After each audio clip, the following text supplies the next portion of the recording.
Yo, it's Sway. Sway. Sway. Sway. Sway. Sway. Sway. In the morning. In the morning. In the morning. In the morning. In the morning. In the morning. Only on Shade 45. Wake your fuck ass up. Yeah. Bitches. We gonna go ahead and smoke all these motherfuckers. I don't care who the fuck out there. God damn it. Damn. Oh Woo! shit. That was Lorenz Tate, right? Yeah, I could tell you a story about that. Okay, that's Lorenz Tate from A Scene from Menace to Society. Alan Hughes from the Hughes Brothers is here.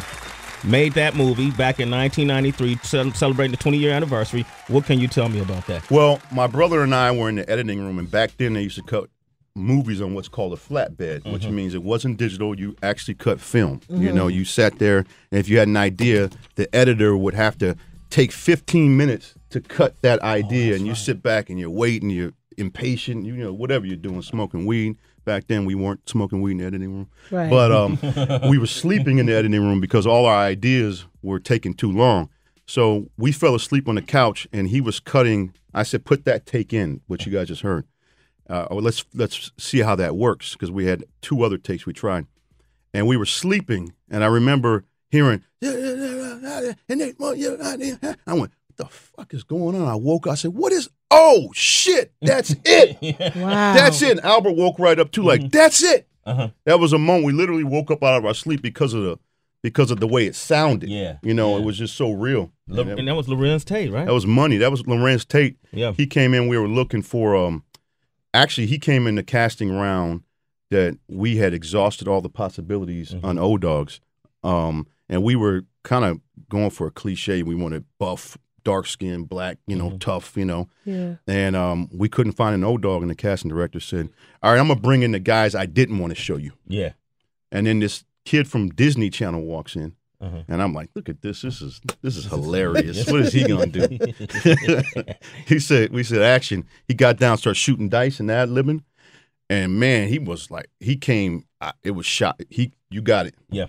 You got it. He brought it to life right then and there. Yep. And that's for wannabe actors. This is how it happens, right? Yeah. Right. Now, Saphir, who's a good friend of mine from Oakland, was the cousin who got shot in the beginning of the movie, right? Yes, sir. And how did he get the role? He got the role from just, you know, when we was around Digital Underground and Tupac, he was one of the guys that was a part of that crew. And Saphir, you obviously know he has quite the personality on him, and he's a hustler, and I think the ladies love Saphir, so we needed immediately for people to connect to him the moment you saw him, because he was going to lose his life very quickly. You know, and Saphir was a true. I'm from Oakland. I mean, we used to run together. His brother Saphir is a true dude. You know what I mean? So when y'all casting him, I was like, oh, they really know what they're doing. You know. And so you met, so people don't realize, so you were telling me people thought you were from Oakland. Yeah. Your brother and you were from Oakland because you did the Digital Underground videos. You worked with Raw Fusion, which is Money B's group. Right. And that's how you met Pac. Now, how did you first meet Pac? Well, I first met Tupac at a Waffle House the day before, in Oakland, the day before we were going to shoot the Raw Fusion video with Digital Underground. Shock G, everyone was there, you know. At the Waffle House, and we were meeting with Money B and DJ Fuse and the whole crew. And there was this one guy that just stood out to me, and he was one of the funniest people I ever met. He was snapping on everybody. He was just snapping on everybody. And I fell out of my chair at one point. I don't know who this dude is, but I like him. You know.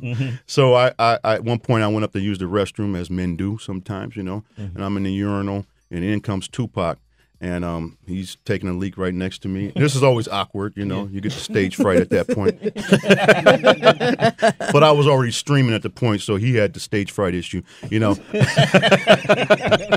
And he leans over. He says, "Yo, I saw those shorts you guys did, and then there was like two 5-minute shorts. One was called the Drive-By, and one was called Menace to Society. No relation to the movie; they were black and white."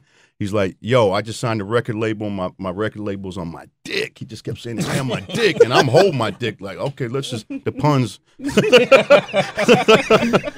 Right? So he says, "Yo, I'm gonna get y'all to do my first music video." No one knew who the hell Tupac was. Yeah. So I'm like, okay, this is another dude saying whatever. We walked out of the bathroom. Next day, I show up to the set because we're gonna do this whole intro to the video with Digital Underground, Shock G, Yo, Money B, Why You Late, this, that, and the other. And we're there an hour, and I'm like, yo, where's Tupac? And they're like, I think he's coming. I'm like, no, where's Tupac? I'm not starting till he gets here. And that's how passionate and how early I saw something. I didn't know what it was, but he came and we sat him right next to Shock G. He had a leather black hat and leather, cornball 90s suits. Back in them days, right. And man, he from then on, we did the video. It was a very successful video. Won an award for BET. And a BET Best Debut Video. And the very next week, I get a call from Jimmy Iovine's office. It says, can I speak to the Hughes twins? Hughes brother, who apparently Tupac wants you guys to do his music video? I'm like, oh, shit. And he can't. We did his first music video in Oakland. You sound just like Jimmy Iovine. Oh, I wasn't Jimmy. He runs Interscope Records. Oh, I could do Jimmy. You can do Jimmy. All right, well, we got so much to talk about. I want to also get, and I know you don't often talk about this, but I want to ask you, as much as you could tell us when we come back, what happened? What went wrong with the relationship? With Tupac, if you don't mind. Is that okay? No. You know what? This is the forum too, because I'm a fan of the show. I've never actually talked about it, and I'd like to leave it all on the field today. Okay. We'll talk about that up next. Sway in the morning. Alan Hughes is here. Shit. Yeah, we taking them to dead predators, baby. Come on. 16 minutes into the hour. It's Sway in the morning, only on Shade 45.